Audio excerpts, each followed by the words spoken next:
1929 की गर्मियों में जब युद्ध की गूंज ने यूरोप को नहीं तोड़ा था, जोसेफ गोएबेल्स बर्लिन के एक भव्य मंच पर खड़े थे। फ्लडलाइट्स स्वस्तिक चिन्हों पर चमक रही थीं, भीड़ जोर से गरज रही थी और उनकी आवाज साफ और प्रभावशाली पूरे शहर में लाउड स्पीकरों पर गूंज रही थी। हर शब्द को तराशा गया था, हर इशारे को नापा गया था।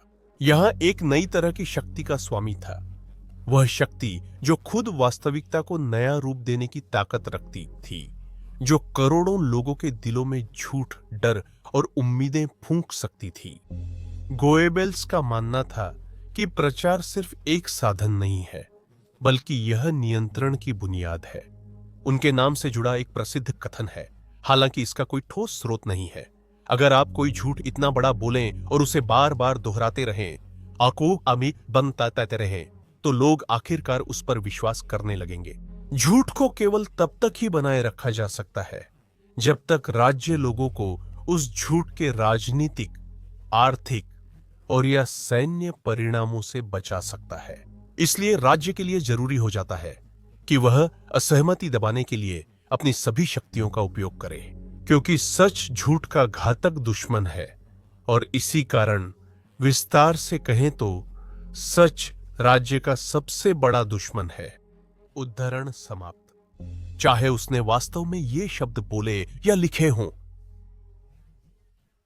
यह विचार एक महत्वपूर्ण बात को दर्शाता है। नाजी शासन की सच्चाई को अपने हित में भंग करने की इच्छा और धोखे को एक रस्म, तमाशा और विश्वास में बदल देने की प्रवृत्ति।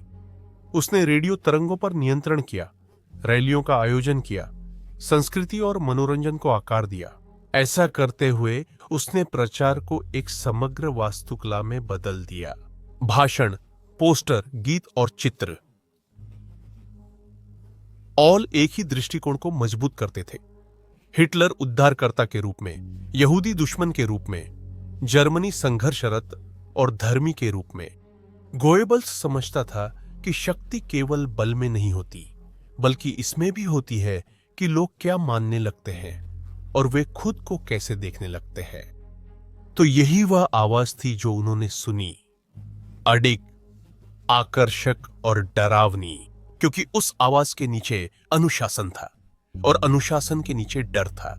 डर जो खुलकर नहीं दिखाया गया था, बल्कि अंदर ही अंदर समा गया था।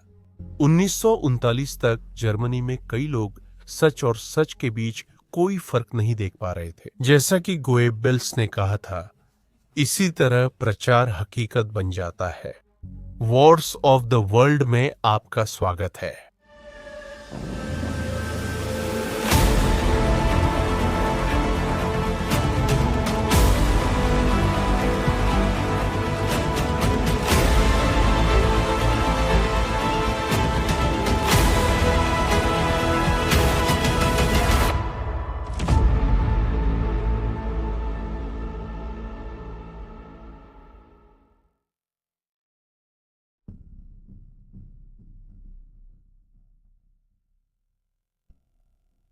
उनतीस अक्टूबर 1897 को जन्मे जोसेफ गोएबेल्स का पालन पोषण राइट में हुआ था, जो ड्यूसलडोर्फ के पास लोअर राइन में स्थित एक साधारण औद्योगिक शहर था।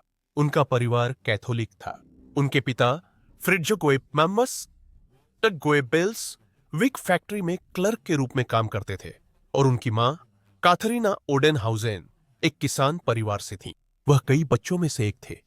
उनकी छोटी बहनें मारिया और एलिजाबेथ थीं और बड़े भाई कोनराड और हांस थे, जबकि उनकी एक बड़ी बहन का जन्म से पहले ही शिशु अवस्था में निधन हो गया था। अपने शुरुआती वर्षों से ही उनकी सेहत कमजोर थी। उन्हें बार बार फेफड़ों में सूजन की समस्या रहती थी और अपने बचपन के शुरुआती दिनों में उनके दाहिने पैर में विकृति आ गई थी, जो अंदर की ओर मुड़ गया था और उनके बाएं पैर की तुलना में छोटा और मोटा था। इसे आमतौर पर क्लबफुट कहा जाता है, जो अक्सर संक्रमण या हड्डी की बीमारी के कारण होता है। इसे ठीक करने के कई प्रयासों के बाद, जिसमें बॉन की एक यूनिवर्सिटी क्लिनिक में इलाज भी शामिल था, उनका दाहिना पैर हमेशा के लिए लंगड़ा रह गया। शारीरिक विकलांगता के कारण वे अन्य बच्चों की तरह स्वतंत्र रूप से खेल नहीं सकते थे उन्होंने कई खेलों और बाहरी सैर सपाटों से दूरी बना ली और सामाजिक रूप से कुछ हद तक अलग थलग पड़ने लगे। जैसा कि गोएबेल्स ने खुद लिखा था, उद्धरण है, उसके बाद से मेरी युवावस्था काफी बर्बाद हो गई थी। मुझे अपने ही हाल पर छोड़ दिया गया था। मैं अब दूसरों के साथ खेल नहीं सकता था। मैं अकेला हो गया था। एक अकेला। उद्धरण समाप्त। उसने लगभग 1904 में राइट में अपनी प्रारंभिक पढ़ाई शुरू की थी। उसे वे शिक्षक याद थे जो बहुत सख्त थे। अपनी आत्मकथा जैसी लिखाइयों में वह एक शिक्षक हेनेस को झूठा कुत्ता कहता है और दूसरे हिलगास को खलनायक और सुअर कहता है, और यहां तक कि वह अपनी पीठ पर बेत के निशान अपनी मां द्वारा देखे जाने की बात भी करता है। फिर भी कठिनाइयों के बावजूद गोएबेल्स समय से पहले परिपक्व, स्वतंत्र सोच वाले, जिद्दी और अक्सर गर्वीले थे। जैसे जैसे वह आगे बढ़े, उन्होंने राइट में ग्रामर स्कूल में पढ़ाई की। हालांकि उनकी अपनी बातों के अनुसार वह कभी कभी आलसी और सुस्त भी थे। उन्होंने भाषाओं, खासकर ग्रीक और लैटिन के साथ साथ धार्मिक अध्ययन और इतिहास में भी अपनी प्रतिभा दिखाई। उनके माता पिता को उम्मीद थी कि वह पादरी बनेंगे। धार्मिक परवरिश ने उनके दृष्टिकोण को गहराई से प्रभावित किया, लेकिन विश्वविद्यालय के वर्षों तक उनकी रुचि साहित्य की ओर अधिक बढ़ने लगी थी। 1917 में उन्होंने अपना अबैटॉयर पूरा किया, जो ए लेवल्स या विश्वविद्यालय प्रवेश परीक्षा के बराबर था, और अपनी कक्षा में शीर्ष स्थान पर रहे। उन्हें स्नातक समारोह में भाषण देने का पारंपरिक सम्मान भी दिया गया था। फिर यूनिवर्सिटी बॉन, वुर्जबर्ग, फ्राइबर्ग, म्यूनिक आई और अंत में हीडलबर्ग में 1921 में उन्होंने जर्मन फिलोलॉजी और साहित्य में पीएचडी प्राप्त की। उनकी थीसिस विल्हेल्म वॉन शुट्ज़ पर थी, जो 19वीं सदी के एक छोटे रोमांटिक नाटककार थे। अपनी पढ़ाई से पहले और उसके दौरान भी उनके भीतर साहित्यिक महत्वाकांक्षाएं थीं। उन्होंने निबंध, कविता, नाटक और कहानियां लिखीं, और लगभग 12 साल की उम्र से ही वे डायरी लिखने लगे थे। उन्होंने साहित्य में जर्मन संस्कृति के पतन के रूप में जो देखा, उस असंतोष को व्यक्त करने का एक माध्यम पाया, भौतिकवाद, और जो उन्होंने शैली या शाश्वत मूल्यों की अनुपस्थिति के रूप में आंका। अपनी डॉक्टरेट पूरी करने के बाद उन्होंने निजी ट्यूशन और स्थानीय अखबारों में लेख भेजकर जीवन यापन करने की कोशिश की, लेकिन आर्थिक लाभ बहुत कम थे। अस्वीकृति बार बार होती थी और सफलता दूर थी। ये शुरुआती साल उनकी स्वास्थ्य समस्याएं, शारीरिक विकृति, सख्त लेकिन प्यार करने वाला कैथोलिक घर, बौद्धिक क्षमता और शुरुआती असफलता उस व्यक्ति की नींव बन गईं जो वे आगे चलकर बने। बेहद गर्वित, अपनी मानी हुई कमजोरियों की भरपाई के लिए गहराई से जागरूक, प्रतीकवाद, नाटक, पीड़ा और शब्दों की शक्ति से मोहित, उनकी एकांतता ने उन्हें पढ़ने, आत्मचिंतन करने, डायरी लिखने और अपने काल्पनिक संस्करणों को लिखने की ओर प्रेरित किया।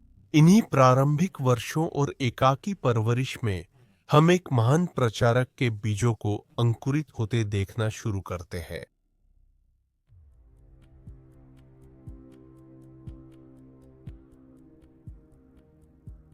महान युद्ध के बाद जर्मनी खंडहरों में पड़ा था। सम्राट सरकार का पतन, वर्साय संधि की कठोर शर्तें, बेकाबू महंगाई और राजनीतिक अस्थिरता, इन सब ने कई युवा जर्मनों को भ्रमित और गुस्से में छोड़ दिया था। युवा जोसेफ गोएबेल्स, जिन्हें उनके विकलांगता के कारण प्रथम विश्व युद्ध में सैन्य सेवा के लिए अस्वीकार कर दिया गया था, ने इस प्रतिष्ठा की हानि को गहराई से महसूस किया। 1922 में हाल ही में डॉक्टरेट की डिग्री लेकर स्नातक हुए। उन्होंने लंबे समय से अपने मन में शिकायतें पाल रखी थी। वर्साय में विश्वासघात की भावना, वाइमर गणराज्य की अराजकता और सबसे बढ़कर जर्मन समाज में जो विफलता उन्होंने देखी, शहरीकरण, भौतिकवाद और उस असली संस्कृति का खो जाना जिसे वह असली मानते थे। उन्होंने राष्ट्रवादी हलकों में उठना बैठना शुरू कर दिया और उस हताश माहौल में कट्टरपंथी विचार और भी आकर्षक लगने लगे। 1924 के अंत में गोएबेल्स ने अपने सेवाएं कार्ल कॉफमैन को पेश की, जो राइन रूहर जिले के जिला नेता या गाउलाइटर थे। National socialist German workers party या एनएसडीएपी, जिसे आम बोलचाल में नाजी पार्टी के नाम से जाना जाता है। कॉफमैन ने उन्हें ग्रेगर स्ट्रासे से मिलवाया, जो नाजी पार्टी के वामपंथी धड़े के एक प्रभावशाली व्यक्ति थे, जो जर्मन राष्ट्रवाद को समाजवादी रंग की आर्थिक विचारधारा के साथ जोड़ते थे। स्ट्रासर के मजबूत राज्य नियंत्रण में विश्वास, पूंजीवाद विरोधी बयानबाजी और जनता के साथ अभिजात वर्ग द्वारा किए गए विश्वासघात पर जोर देना, ये सभी बातें गोएब्बेल्स के साथ गूंजती थीं। स्ट्रासर के प्रभाव में उन्होंने क्षेत्रीय अखबारों में काम किया और पार्टी कार्यालयों के संगठन में मदद की। उनके शुरुआती योगदान पत्रकारिता और संगठनात्मक थे। 1920 के दशक के मध्य तक गोएब्बेल्स में भी सार्वजनिक भाषण देने की अपनी समझ और नाटकीय अभिव्यक्ति की प्रतिभा विकसित हो रही थी। उन्होंने नेशनल सोशलिस्टिशे ब्रीफर या नेशनल सोशलिस्ट लेटर्स की स्थापना की, जो एक पैम्फलेट श्रृंखला थी और पार्टी के वामपंथी धड़े के कट्टरपंथी सामाजिक क्रांतिकारी दृष्टिकोण को प्रस्तुत करती थी। उन्होंने स्ट्रासरवाद के कई आर्थिक प्रस्तावों को आवश्यक सुधार के रूप में देखा, क्योंकि वे मानते थे कि युद्ध के बाद के उदारवाद के तहत जर्मनी का पतन हो गया था।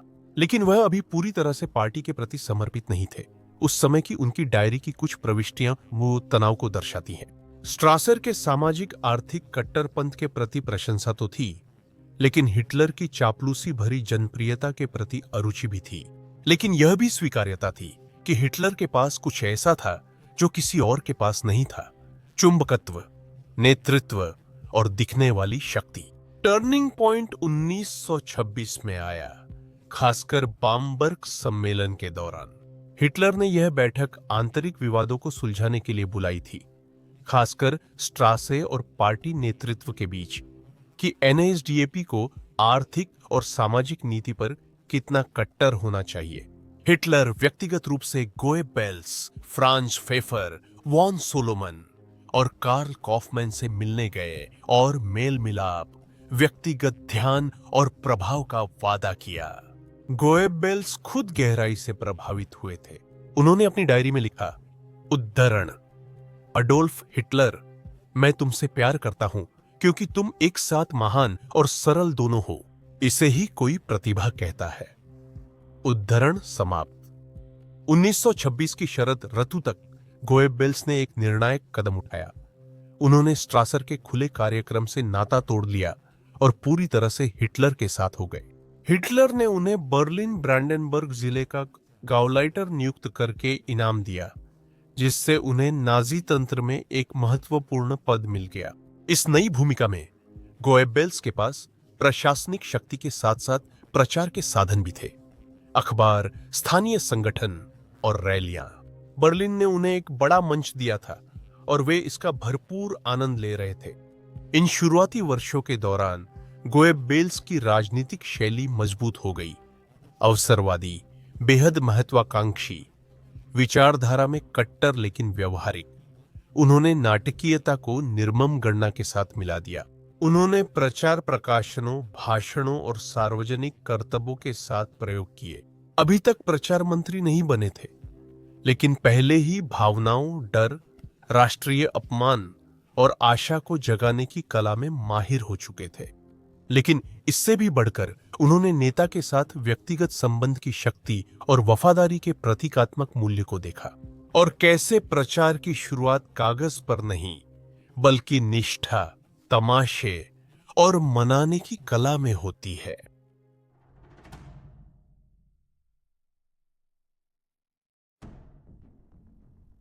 जब एडोल्फ हिटलर को 30 जनवरी 1933 को चांसलर नियुक्त किया गया, जोसेफ गोएब्बेल्स पहले से ही सत्ता के पर्दे के पीछे मौजूद थे।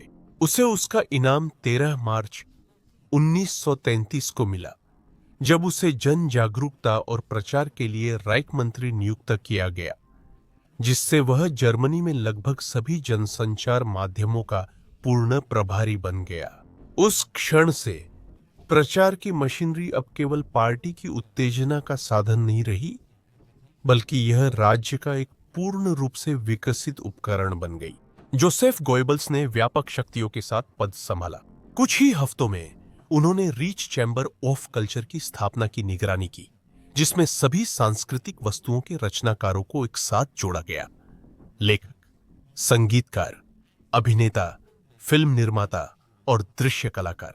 इस चैम्बर के माध्यम से शासन यहूदियों और अन्य राजनीतिक रूप से अविश्वसनीय व्यक्तियों को सांस्कृतिक उत्पादन से बाहर कर सकता था और स्वीकृत कृतियों को जर्मन जीवन के केंद्र में ला सकता था।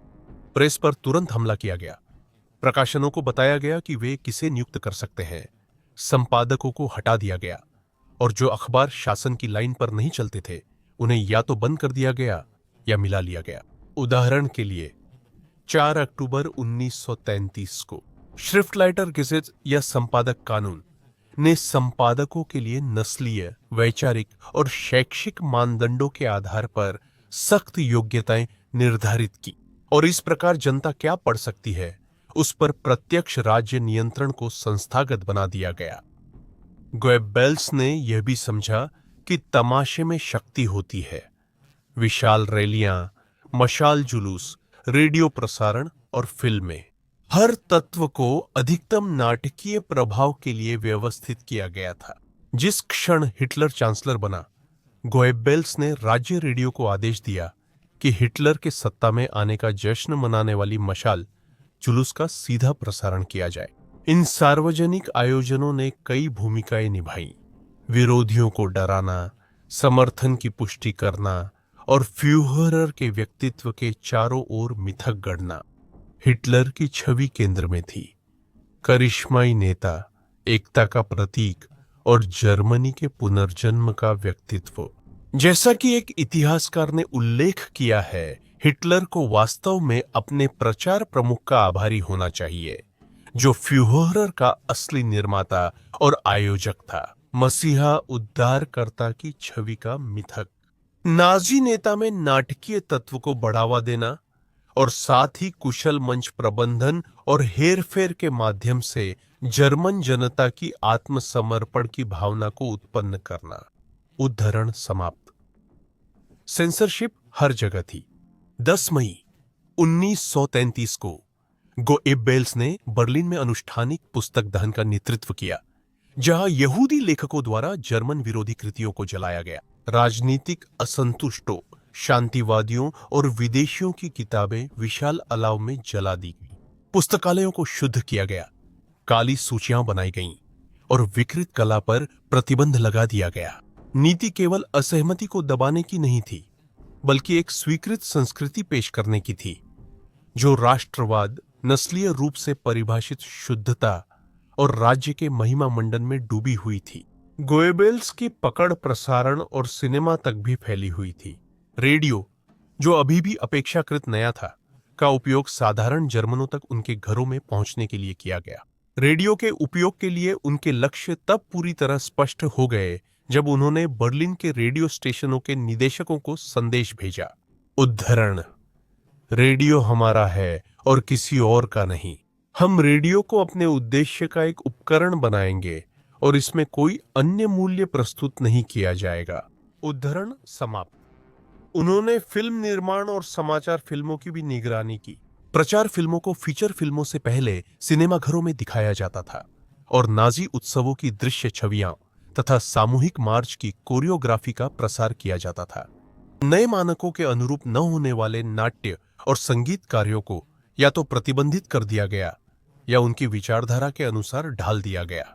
मंत्रालय में गोएब्बेल्स ने न सिर्फ क्या प्रकाशित हो, बल्कि कैसे रिपोर्ट या अनदेखा किया जाए, इसके भी विस्तृत निर्देश दिए।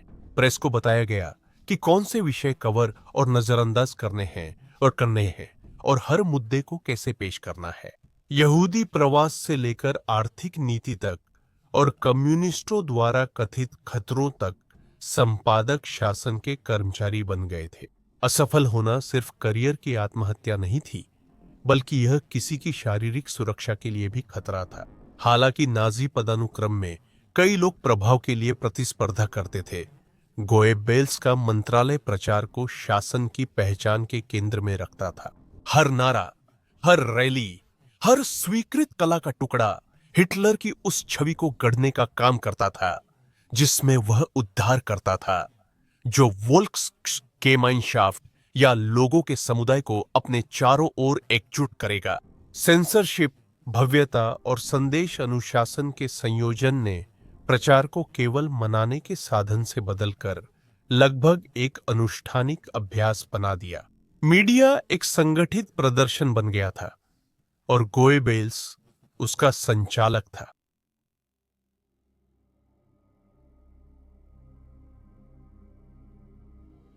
1930 के दशक के मध्य तक गोएबेल्स के नेतृत्व में शासन ने केवल मीडिया पर नियंत्रण से कहीं अधिक हासिल कर लिया था। उन्होंने नाजी विचारधारा को रोजमर्रा की जिंदगी में इतनी गहराई से बुन दिया था कि असहमति या वैकल्पिक दृष्टिकोण लगभग अकल्पनीय हो गए थे। घरों से लेकर स्कूलों तक, गीतों से लेकर पाठ्य पुस्तकों तक, फैक्ट्री के फर्श से लेकर अवकाश सप्ताहांत तक, औसत जर्मन नागरिक एक ऐसी वास्तविकता से घिरा हुआ था जिसे नाजी हाथों ने आकार दिया था, छाना था और व्याख्या की थी। इसका प्रभाव केवल मनाने तक सीमित नहीं था, बल्कि यह था कि शासन की विचारधारा लोगों के लिए उसी हवा जैसी हो गई थी जिसे वे सांस लेते थे। घर में वोल्क्सिम्पफैंगर या पीपल्स रिसीवर ने रेडियो को उस प्रचार का मुख्य आधार बना दिया था। कामगारों के लिए सस्ती बनाई गई इस डिवाइस ने यह सुनिश्चित किया कि कई घरों तक प्रसारण पहुंच सके, जिन्हें सीधे गोएबेल्स के मंत्रालय द्वारा नियंत्रित किया जाता था। यह सिर्फ समाचार नहीं था, बल्कि इसमें संगीत, भाषण, संस्कृति और हल्का मनोरंजन भी शामिल था, और यह सब नाजी स्वीकृत मूल्यों के दायरे में प्रस्तुत किया जाता था। लोगों को विदेशी प्रसारणों से अलग करके, सामग्री को सेंसर करके और लोकप्रिय प्रसारणों के समय में हेरफेर करके शासन ने यह सुनिश्चित किया कि करोड़ों लोगों के कानों तक जो भी पहुंचे, मिनकिम कुप्त हकप के उसमें एक सीधा और अवचेतन संदेश हो कि कोई विकल्प नहीं है। सार्वजनिक स्थानों पर, सड़कों के कोनों, कारखानों और नगर चौकों में लगे लाउडस्पीकर भाषण, समाचार और शासन द्वारा स्वीकृत संगीत प्रसारित करते थे। हर बड़े रैली, सार्वजनिक परेड या छुट्टी का उपयोग वोल्क्सगेमाइन्सशाफ्ट से जुड़ाव को मजबूत करने के लिए किया जाता था। दीवारों पर लगे अखबारों जैसे वोल्केन्सब्रुस्ट डी एनएसडीएपी के पोस्टर सर्वत्र दिखाई देते थे, जिन पर नाजी नेताओं के उद्धरण, वीर आर्यन व्यक्तियों की छवियां और एकता व नस्लीय शुद्धता के प्रतीक होते थे। ये कोई वैकल्पिक चीजें नहीं थीं, बल्कि ये वही थीं जो नागरिकों को यात्रा करते समय, खरीदारी करते समय, काम करते समय या सामाजिक मेलजोल के दौरान दिखाई देती थीं। शायद सबसे गहरा प्रभाव शिक्षा और युवा संगठनों में महसूस किया गया। स्कूल के पाठ्यक्रम को पूरी तरह बदल दिया गया ताकि नाजी नस्लीय सिद्धांत पर जोर दिया जा सके। जर्मन इतिहास को फिर से लिखा गया ताकि विजय और बलिदान का महिमा मंडन हो। जीव विज्ञान को नस्लीय स्वच्छता सिखाने के लिए शारीरिक फिटनेस और फ्यूहरर के प्रति वफादारी सिखाई जाए। बच्चों की पाठ्य पुस्तकों और कहानियों में आलोचनात्मक सोच को कम महत्व दिया गया और आज्ञाकारिता, यहूदियों की नस्लीय हीनता और जर्मनों की गौरवशाली नियति पर जोर दिया गया। युवा संगठनों, हिटलर यूथ और लीग ऑफ जर्मन गर्ल्स ने केवल स्कूल की पढ़ाई को पूरक नहीं किया, उन्होंने वैचारिक शिक्षा को कक्षा से बाहर सप्ताहांत शिविरों, वर्दीधारी गतिविधियों और श्रम सेवा के शिविरों तक बढ़ा दिया। इन सभी ने अनुशासन, पौराणिक प्रतीकवाद और सामूहिक अनुष्ठान को आत्मसात कराया। अल्फोंस हेजक, जो युद्ध समाप्त होने से पहले हिटलर यूथ में एक उच्च पद तक पहुंचे, बताते हैं कि उद्धरण, हम 5 और 6 साल के बच्चों को वाइमर गणराज्य की स्वतंत्रता के बारे में कुछ भी पता नहीं था। किसी भी अन्य राजनीतिक पार्टी से अधिक एनएसडीएपी ने यह समझा कि जो बच्चों को नियंत्रित करता है वही भविष्य का मालिक होता है। हमने अपने रोजाना के राष्ट्रवादी उपदेश को उतनी ही सहजता से निगल लिया जितना अपनी सुबह की दूध को। उद्धरण समाप्त। जिसकी अनुमति नहीं थी उसकी जानकारी भी उतनी ही प्रभावशाली हो गई जितनी अनुमति की। यहूदी लेखकों, शांतिवादियों, समाजवादियों और किसी भी ऐसी चीज की किताबें जिन्हें पतित माना गया, प्रतिबंधित कर दी गईं, जला दी गईं या लाइब्रेरियों से हटा दी गईं। शिक्षकों ने निष्ठा की शपथ ली। लेखक, कलाकार और संगीतकार जो अनुकूल नहीं थे, या तो उन्होंने खुद को ढाल लिया या उन्होंने चुप करा दिया गया। शासन की सेंसरशिप और असहमति के लिए उसकी सजा ने डर का माहौल पैदा कर दिया। बोलना या वैकल्पिक दृष्टिकोण तलाशना नौकरी खोने, कैद होने या इससे भी बुरा होने का कारण बन सकता था। आम लोगों ने खुद को सेंसर करना सीख लिया था। तो इन सब का जर्मनों की खुद को और दुनिया को देखने के नजरिए पर क्या असर पड़ा? समय के साथ कई लोगों ने नाजी विचारधारा को बाकी विचारधाराओं में से एक के रूप में नहीं, बल्कि एक सामान्य मानक के रूप में देखना शुरू कर दिया। शुद्धता, नस्ल, कर्तव्य, वफादारी और फ्यूरर जैसे विचार रोजमर्रा की जिंदगी की नैतिक शब्दावली में शामिल हो गए। जब यहूदी विरोधी कानून लागू किए गए तो कई लोगों ने उन पर सवाल तक नहीं उठाया। जब यहूदियों के खिलाफ हिंसा बढ़ी तो अधिकांश आबादी निष्क्रिय ही रही, आंशिक रूप से इसलिए क्योंकि इसकी नींव पहले ही रखी जा चुकी थी। यहूदियों को दूसरों के रूप में चिह्नित कर दिया गया था और अमानवीय बना दिया गया था। फिल्मों, अखबारों और शिक्षा में बार बार प्रचार के जरिए अत्याचार के लिए वैधता तैयार कर दी गई थी, इससे पहले कि वह वास्तव में शुरू भी हो। युद्ध के बाद की व्यावहारिक अध्ययन इस बात का समर्थन करते हैं। हाल के दशकों में हुए शोध से पता चलता है कि जो लोग नाजी व्यवस्था के तहत शिक्षित हुए, जिन्होंने युवा संगठनों और नाजी स्कूलिंग का अनुभव किया, उनमें यहूदी विरोधी विश्वास उन लोगों की तुलना में जीवन भर अधिक मजबूत रहते हैं जो उस पीढ़ी से पहले या बाद में पैदा हुए थे। युवाओं को सिर्फ देखभाल पाने वाले नहीं थे, उन्हें उन संस्थाओं द्वारा आकार दिया गया, ढाला गया और तराशा गया जो उनके मन, शरीर, अवकाश और वफादारी की देखभाल का दावा करती थी। फिर भी व्यापकता का मतलब हमेशा एकमत होना नहीं था। ऐसे जर्मन भी थे जिन्होंने विरोध किया, सवाल उठाए, प्रतिबंधित किताबें छुपाईं या विदेशी रेडियो सुना, लेकिन विरोध भी प्रचार, अफवाहों, गोपनीयता और डर से प्रभावित था। हालांकि अधिकांश लोगों के लिए प्रचार तंत्र ने नाजी विचारधारा को राजनीति, समुदाय, इतिहास और पहचान को देखने का नजरिया बना दिया था। गोएबल्स की उपलब्धि सिर्फ यही नहीं थी कि उन्होंने जर्मनों को क्या सुनना और देखना है, उस पर नियंत्रण किया, बल्कि उन्होंने यह भी तय किया कि अधिकांश जर्मन क्या सच माने। और ऐसे माहौल में शासन की विचारधारा सिर्फ प्रचार भर नहीं रह गई थी, कई लोगों के लिए वह आम जिंदगी के मूल्य बन गए।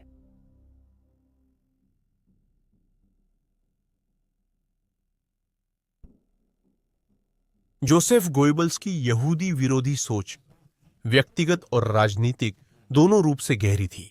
नाजी पार्टी के शुरुआती वर्षों से ही जोसेफ गोएबल्स यहूदियों को सिर्फ एक धार्मिक या जातीय समूह नहीं, बल्कि जर्मनी और तृतीय राइख के लिए एक अस्तित्वगत खतरे के रूप में देखते थे। अपनी डायरी में जोसेफ गोएबल्स ने बार बार घोर घृणा व्यक्त की, यहूदियों को परजीवी या कीट कहकर संबोधित किया जो जर्मन संस्कृति और नैतिकता को कमजोर करते हैं, और यह दावा किया कि देश के भविष्य को सुरक्षित करने के लिए उनका सफाया करना आवश्यक था। जून 1943 के भाषण में जोसेफ गोएबल्स ने एक सीधी पंक्ति कही जो उनकी विचारधारा स्पष्ट करती है। उद्धरण, जैसे आलू का बीटल आलू को नष्ट कर देता है, वैसे ही यहूदी राष्ट्रों और लोगों को नष्ट कर देता है। इस खतरे से पूरी तरह निपटने के लिए केवल एक ही समाधान है। उद्धरण समाप्त। एक बार प्रचार मंत्रालय का नियंत्रण मिल जाने के बाद गोएबल्स ने अपने प्रभाव का इस्तेमाल करके इन विचारों को जर्मन समाज में गहराई से स्थापित किया और यहूदियों के उत्पीड़न को बढ़ाने में महत्वपूर्ण भूमिका निभाई। 1933 की कुख्यात किताब जलाने की घटनाएं, जो आंशिक रूप से उनके मंत्रालय द्वारा आयोजित की गई थीं, ने सांस्कृतिक जीवन से यहूदी और गैर जर्मन साहित्य को प्रतीकात्मक रूप से मिटा दिया। गोएबल्स ने इन आयोजनों में भाषण दिए और इन सफाइयों को राष्ट्रीय शुद्धता और संस्कृति की रक्षा के रूप में प्रस्तुत किया। उन्होंने लिखा कि उद्धरण शुरू, जर्मन जनता की आत्मा को विदेशी भ्रष्टाचार से बचाया जाना चाहिए। उद्धरण समाप्त, जो विचारधारा और प्रचार के आपसी संबंध का संकेत देता है। यहूदी विरोधी अभियानों ने नवंबर 1938 में क्रिस्टल नाख्ट के साथ और तेजी पकड़ ली, जो एक पोग्रोम था जिसे गोएबल्स ने सक्रिय रूप से प्रोत्साहित किया और सार्वजनिक रूप से एक जर्मन राजनयिक की हत्या के प्रति स्वाभाविक प्रतिक्रिया के रूप में प्रस्तुत किया। पेरिस में टूटी हुई खिड़कियों की रात, जिसे सड़कों पर बिखरे कांच के टुकड़ों के कारण ऐसा कहा गया, यह मुख्य रूप से नाजी पार्टी के एसए और एसएस के सदस्यों, साथ ही कुछ हिटलर यूथ और पूरे जर्मनी के जर्मन नागरिकों से मिलकर बना था। यहूदी स्वामित्व वाली दुकानों, इमारतों और आराधनालयों को नष्ट और तहस नहस किया गया, जबकि जर्मन अधिकारी बिना हस्तक्षेप किए देखते रहे। इसके अलावा लगभग 30,000 यहूदी पुरुषों को गिरफ्तार कर एकाग्रता शिविरों में बंद कर दिया गया। अक्सर उनका एकमात्र अपराध सिर्फ यहूदी होना था। गोएबेल्स के भाषणों और निर्देशों में उन्होंने यह सुनिश्चित किया कि मीडिया इस हिंसा को उचित और आवश्यक रूप में प्रस्तुत करे, जिससे यहूदियों के प्रति सार्वजनिक दुश्मनी और बढ़े और साथ ही संपत्ति और जीवन के राज्य प्रायोजित विनाश को छुपाने का बहाना भी मिले। उसकी नफरत इतनी गहरी थी कि अपनी डायरी में गोएबेल्स ने यहूदी प्रश्न को हल करने के लिए लगातार प्रयास करने की बात कही और अक्सर अपने समकालीनों की नीतियों से भी आगे बढ़कर कदम उठाने की वकालत की। 5 फरवरी 1942 को उसने लिखा, उद्धरण, यहूदी प्रश्न फिर से हमें सिरदर्द दे रहा है। इस बार ऐसा इसलिए नहीं है कि हम बहुत आगे बढ़ गए हैं, बल्कि इसलिए कि हम पर्याप्त आगे नहीं बढ़ रहे हैं। जर्मन जनता के बड़े हिस्सों में यह विचार तेजी से फैल रहा है कि यहूदी प्रश्न तब तक हल नहीं माना जा सकता जब तक सभी यहूदी रीख छोड़कर नहीं चले जाते। उद्धरण समाप्त। यह प्रविष्टि जनवरी 1942 की वॉन्सी सम्मेलन के कुछ ही हफ्तों बाद आई थी। यहीं पर वरिष्ठ नाजी अधिकारियों ने यहूदी प्रश्न के अंतिम समाधान के लिए अपनी योजनाओं को औपचारिक रूप दिया था। गोएबेल्स वॉन्सी में उपस्थित नहीं थे, लेकिन उनकी डायरी से पता चलता है कि वह यहूदी विरोधी नीति के कट्टरपंथीकरण से अवगत थे और उसका समर्थन करते थे। निर्वासन से विनाश तक बाद की प्रविष्टियों में उन्होंने उद्धरण में लिखा, हमारी यहूदियों के खिलाफ कट्टर और निर्णायक नीति, और इसे एक ऐतिहासिक मिशन के रूप में प्रस्तुत किया। उनका प्रचार मंत्रालय प्रेस और रेडियो पर इसी भाषा की गूंज करता था। उन्होंने सामूहिक हत्या की सच्चाई को छुपाने के लिए स्थानांतरण या पुनर्वास जैसे शब्दों का इस्तेमाल किया, जबकि यहूदियों को तोड़फोड़ करने वाले और राइख के दुश्मन के रूप में प्रस्तुत किया। इन माध्यमों के जरिए गोएबेल्स ने जर्मन जनता को आगे होने वाले निर्वासन और हत्याओं को स्वीकार करने के लिए तैयार किया। उन्होंने हिटलर की यहूदी विनाश संबंधी धमकियों को और बढ़ा चढ़ाकर पेश किया। क्रिस्टलनाक्ट जैसे नरसंहारों को रक्षात्मक कदम के रूप में जायज ठहराया और खुद होलोकॉस्ट को एक कठोर लेकिन आवश्यक युद्धकालीन उपाय के रूप में प्रस्तुत किया। ऐसा करते हुए वह केवल नीति का प्रचारक नहीं था, बल्कि नरसंहार का उत्साही समर्थक था, जिसने शासन के सबसे भयानक अपराधों को वैचारिक और भाषाई समर्थन दिया।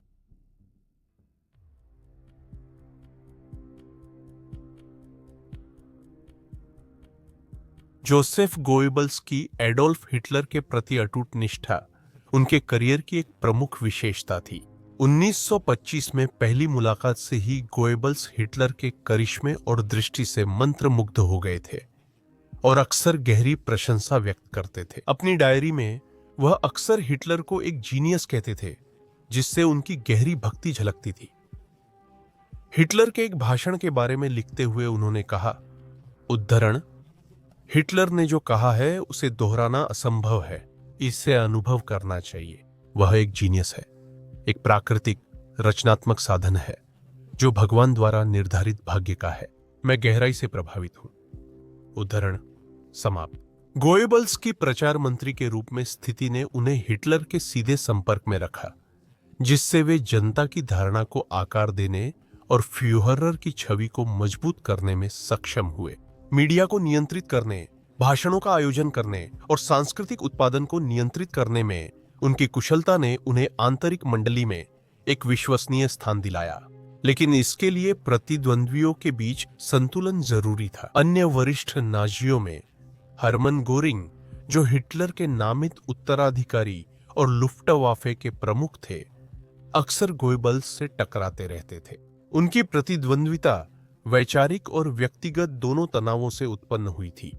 गोएबल्स ने गोरिंग के दिखावे और स्वार्थ की आलोचना की, जबकि गोरिंग को गोएबल्स का हिटलर पर प्रभाव पसंद नहीं था और वह उसकी प्रचार गतिविधियों को चालाकी और आत्म महिमा मंडन मानते थे। हाइनरिक शिमलर, एसएस के प्रमुख, ने गोएबल्स के साथ एक अधिक दूरस्थ संबंध बनाए रखा। हालांकि दोनों ही व्यक्ति हिटलर के प्रति समर्पित थे, लेकिन हिमलर की गुप्त नौकरशाही शैली और रहस्यमय प्रवृत्तियां अक्सर गोएबल्स के सार्वजनिक प्रदर्शनकारी दृष्टिकोण से भिन्न थीं। गोएबल्स ने अपनी डायरी में हिमलर की विश्व दृष्टि के प्रति अपने संदेह को दर्ज किया, इसे अव्यावहारिक और अत्यधिक मानते हुए, और अक्सर हिमलर की गूढ़ मान्यताओं की आलोचना की, जिन्हें वह बेतुका समझते थे। फिर भी दोनों ने कभी-कभी ऐसे अभियानों में सहयोग किया जिसमें आतंक को प्रचार के साथ जोड़ा गया, जिससे हिटलर के दरबार में काम करने के लिए आवश्यक व्यावहारिकता का प्रदर्शन हुआ। इन प्रतिद्वंद्विताओं के बावजूद गोएबल्स की आंतरिक मंडली में उनकी स्थिति सुरक्षित रही, जिसका श्रेय उनकी रणनीतिक साझेदारियों और नाजी कथा को बनाए रखने में उनकी अनिवार्य भूमिका को जाता है। हालांकि उनकी प्रभावशीलता राजनीति से आगे भी थी, क्योंकि वे एक पारिवारिक व्यक्ति भी थे। 1931 में उन्होंने माग्दा क्वांट से शादी की, जो एक पूर्व सचिव थीं और उनकी वैचारिक मान्यताओं को साझा करती थी। एक साथ उनके 6 बच्चे हुए और उनके पारिवारिक जीवन को अक्सर नाजी मूल्यों के आदर्श के रूप में प्रस्तुत किया जाता था। हालांकि गोएबल्स का निजी जीवन विवादों से अछूता नहीं था। 1939 में उन्होंने चेक अभिनेत्री लीडा बारोवा के साथ एक अफेयर शुरू किया, जो आंतरिक मंडली के भीतर तनाव का कारण बन गया। हिटलर ने खुद हस्तक्षेप किया और गोएबल्स को पार्टी अनुशासन बनाए रखने के लिए यह संबंध समाप्त करने के लिए मजबूर किया। इस कदम ने यह साबित कर दिया कि व्यक्तिगत कार्य राजनीतिक अस्तित्व से अलग नहीं किए जा सकते। गोएबल्स के संबंध केवल प्रतिद्वंद्विता और अनुशासन से ही नहीं, बल्कि गठबंधन और आपसी निर्भरता से भी परिभाषित होते थे। रुडोल्फ हेस और अल्बर्ट स्पीयर जैसी हस्तियां उनकी जनमत को संभालने और हिटलर के प्रति वफादारी बनाए रखने की क्षमता का सम्मान करती थी, जबकि फ्यूहरर के साथ उनके अच्छे संबंधों ने उन्हें अन्य नेताओं के बीच विवादों में मध्यस्थ की भूमिका निभाने की अनुमति दी। इस सत्ता के पारिस्थितिकी तंत्र में प्रभाव लगातार बातचीत का विषय रहता था। गोएबल्स की राजनीतिक समझ और व्यक्तिगत समीकरणों की समझ ने उन्हें अपनी स्थिति मजबूत करने और हिटलर के मुख्य प्रचारक के रूप में अपनी भूमिका की रक्षा करने में सक्षम बनाया, भले ही उनके चारों ओर तनाव बना रहता था।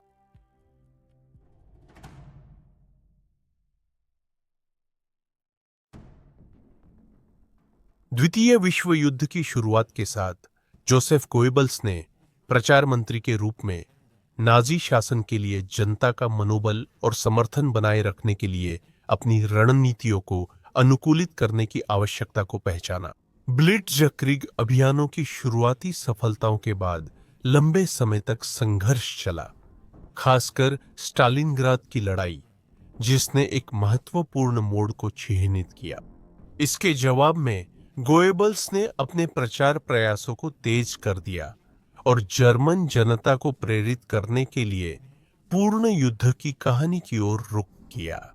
इस रणनीति के केंद्र में 1943 का टोताले क्रिग या पूर्ण युद्ध भाषण था, जिसे गोएबल्स ने 18 फरवरी को बर्लिन स्पोर्टप्लास्ट में दिया था। इस भाषण में उन्होंने घोषणा की, क्या आप पूर्ण युद्ध चाहते हैं? यह एक अलंकारिक प्रश्न था, जिसने सावधानीपूर्वक चुने गए दर्शकों से जोरदार और सकारात्मक प्रतिक्रिया प्राप्त की। गोएबल्स ने राष्ट्र के संसाधनों की पूरी तरह से लामबंदी की आवश्यकता पर जोर दिया, नागरिकों से युद्ध प्रयास में अधिक श्रम, संसाधनों की बचत और सेना के लिए अटूट समर्थन के माध्यम से योगदान देने का आग्रह किया। यह भाषण नाजी प्रचार का एक महत्वपूर्ण क्षण था, जिसका उद्देश्य गृह मोर्चे को मजबूत करना था। बढ़ती चुनौतियों के दौर में गोएबल्स ने पूरी तरह से युद्ध का संदेश फैलाने के लिए विभिन्न मीडिया का कुशलता से उपयोग किया। रेडियो विशेष रूप से जर्मन घरों में सर्वव्यापी उपस्थिति बन गया, जो भाषण, संगीत और समाचार प्रसारित करता था, जो नाजी विचारधारा को मजबूत करते थे। शासन ने प्रचार के उपकरण के रूप में सिनेमा का भी भरपूर उपयोग किया। 1945 में बनी फिल्में जैसे कि कोलबर्ग, जिसका निर्देशन फैट हालेन ने किया था, नाजी मूल्यों के अनुरूप ऐतिहासिक कथाओं को दर्शाने के लिए बनाई गई थी।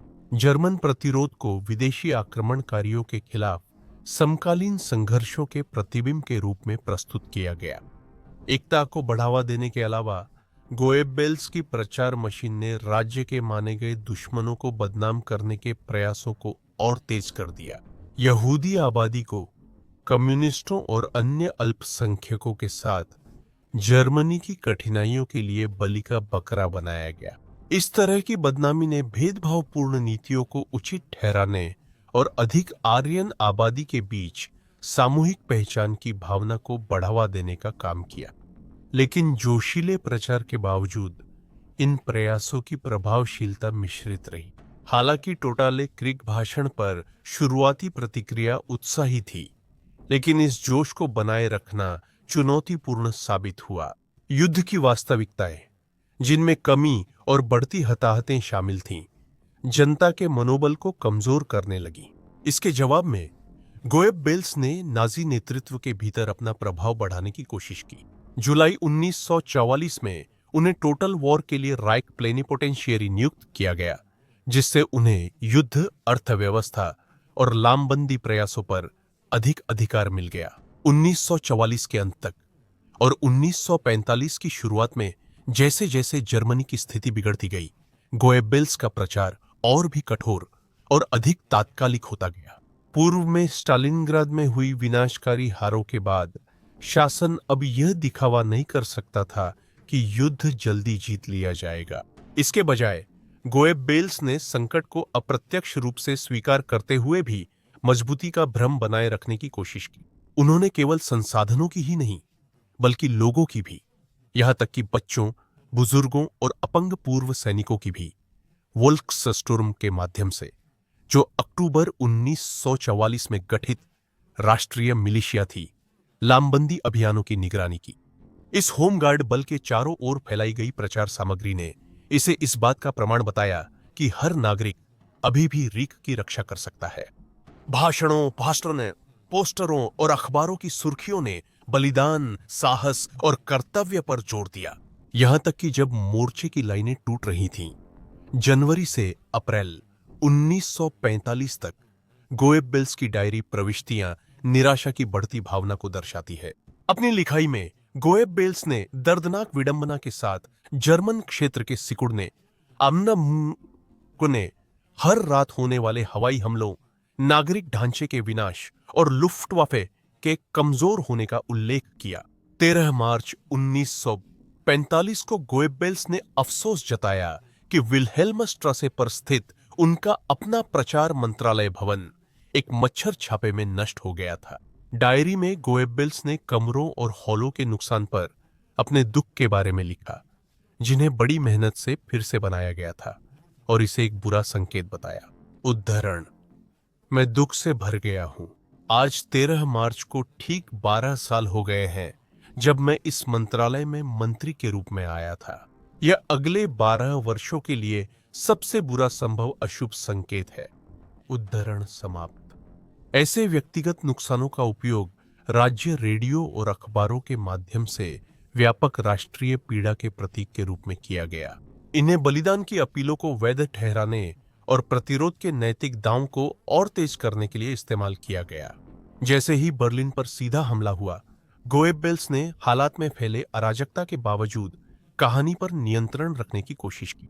पार्टी का अखबार फोल्किशर बेओबाक्टर नारों और देशभक्ति से भरी अपीलों जैसे हम आत्मसमर्पण नहीं करेंगे, अंत तक लड़ो से और अधिक भर गया। हर जर्मन को डटे रहना चाहिए। कागज की कमी के कारण अखबार के अंक छोटे होते गए। समय के साथ इसकी सामग्री केवल मित्र देशों की निंदा और विश्वासघात के दावों तक सीमित रह गई, और यह आश्वासन की कठिनाइयों के बावजूद जर्मनी का भाग्य अब भी न्याय संगत है। गोएबेल्स ने भी रेडियो संबोधनों का इस्तेमाल दुश्मन की बमबारी की निंदा करने और चमत्कारी बदलाव का वादा करने के लिए एक साथ किया। नई हथियार आ रहे थे, ये वी हथियार या फिर आखिरी समय में कोई जवाबी हमला।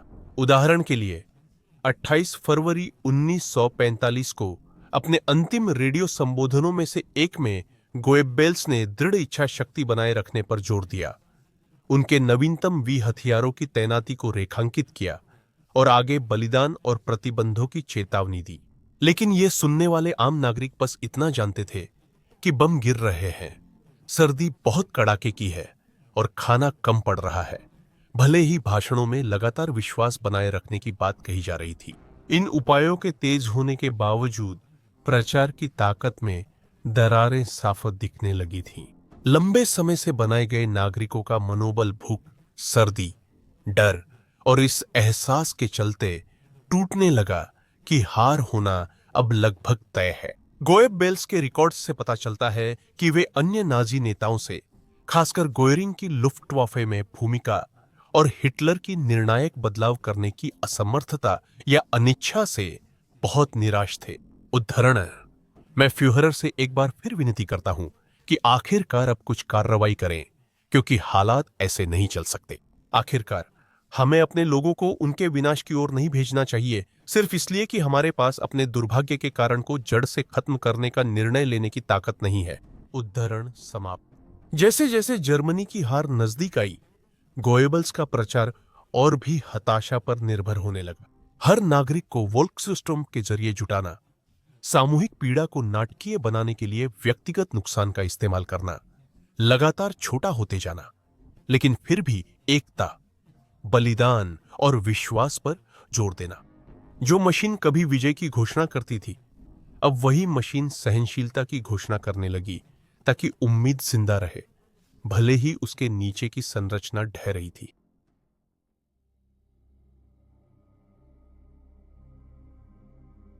अप्रैल 1945 के अंतिम दिनों में जब सोवियत सेना केंद्रीय बर्लिन के करीब पहुंच रही थी, जोसेफ गोएबल्स फ्यूहरर बंकर में दृढ़ता से डटे रहे। अडोल्फ हिटलर के प्रति अपनी निष्ठा में अडिग, ऊपर का शहर खंडहरों में तब्दील हो चुका था और लगातार हो रही बमबारी से हवा धुएं से भरी हुई थी। जर्मनी की स्थिति की निराशा के बावजूद गोएबल्स अपने भूमिगत कार्यालय से लगातार प्रचार का संचालन करते रहे, जो बचे हुए लोगों के बीच व्यवस्था और साहस का भ्रम बनाए रखने की कोशिश कर रहे थे। 21 अप्रैल 1945 को अपने अंतिम भाषण में गोएबल्स ने बर्लिन के लोगों को संबोधित किया। उद्धरण: बर्लिन के रक्षकों, आपकी पत्नियों, माताओं और बच्चों की निगाहें आप पर है। उन्होंने अपना जीवन, अपनी संपत्ति, अपना स्वास्थ्य और अपना भविष्य आप पर भरोसे के साथ सौंप दिया है। अब आप अपना कर्तव्य जानते हैं और मुझे पता है कि आप इसे एक आदर्श तरीके से निभाएंगे। सच्चाई की घड़ी आ गई है। उद्धरण समाप्त। मैग्डा गोएबल्स ने अपने पति की कठोर दृढ़ता को साझा किया। जैसे जैसे बंकर की दीवारें उनके चारों ओर सिमटती गईं, इस जोड़े ने एक भयावह फैसला लिया। उनकी और उनके 6 बच्चों की जिंदगियां एक साथ समाप्त हो जाएंगी। बच्चों हेल्गा, हिल्डेगार्ड, हेलमुट, होल्डिन, हेडविग और हाइड्रुन, जिनकी उम्र 4 से 12 साल के बीच थी, को एसएस डेंटिस्ट हेलमुट कुंज द्वारा मॉर्फिन देकर बेहोश किया गया। फिर उन्हें साइनाइड दिया गया ताकि यह कृत्य पूरा हो सके। ट्राउडेल युंगर ने माग्दा के कठोर विश्वास को याद करते हुए बताया कि वह अपने बच्चों को विजेताओं के शासन में अपमानित होकर जीने से बचाना चाहती थी। उद्धरण समाप्त। रोकुसमिश, जो बंकर के टेलीफोन ऑपरेटर थे, ने बाद में बताया कि उन्होंने बच्चों को उनकी मौत से कुछ समय पहले मासूमियत से खेलते हुए देखा था। वे पूरी तरह से अनजान थे कि उनके साथ क्या होने वाला है। बच्चों की मौत के बाद जोसेफ और माग्दा गोएबेल्स बंकर से बाहर निकलकर राइट चांसलरी गार्डन में चले गए। यहीं पर उन्होंने अपनी जान ले ली। इस बारे में विवरण थोड़े अलग अलग हैं।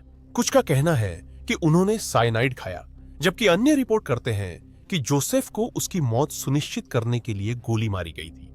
2 मई 1945 को सोवियत सैनिकों को चांसलरी गार्डन में उनके शव आंशिक रूप से जले हुए मिले। वहीं गोएबेल्स के बच्चों के अवशेष भी पाए गए। यह परिवार के अंतिम घंटों पर एक भयावह विराम था। इन अंतिम कुछ दिनों के दौरान बंकर के अंदर का माहौल तनावपूर्ण और अवास्तविक था। वह प्रचार जिसने कभी पूरे देश को एकजुट किया था, अब खोखला लगने लगा था। वह मंत्री जिसने तृतीय राइख के संदेशों की योजना बनाई थी, अब एक ऐसे व्यक्ति में बदल गया था जो केवल भ्रम में जी रहा था। अपनी अंतिम डायरी में गोएबेल्स ने अपने चारों ओर हो रहे पतन पर शोक व्यक्त किया, जिसमें विद्रोह और निराशा दोनों की झलक थी। उसकी मृत्यु मागदा और उनके बच्चों के साथ इतिहास के सबसे शक्तिशाली प्रचारकों में से एक की आवाज को हमेशा के लिए शांत कर गई और वफादारी की एक डरावनी विरासत छोड़ गई। कट्टरता और वैचारिक जुनून की मानवीय कीमत।